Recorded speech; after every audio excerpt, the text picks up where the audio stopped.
Sariwari Likiamda Nigeria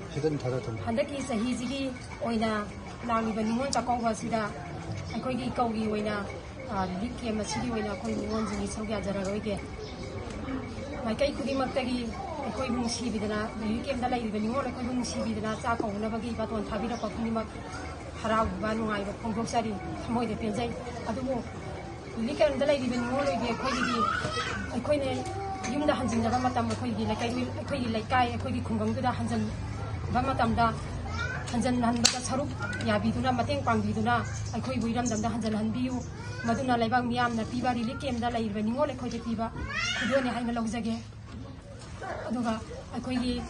Wahungi and the Zoo Laviba Matangi Sahi Nimo Takova the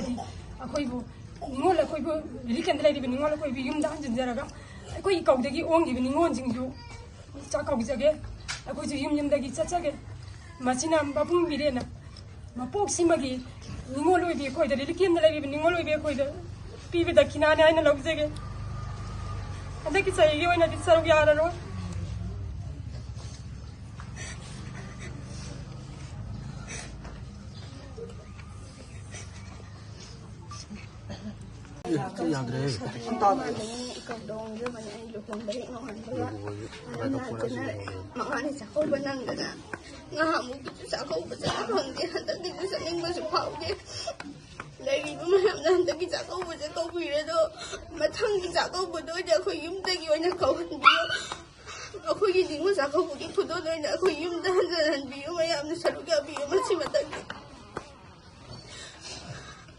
I think it's a go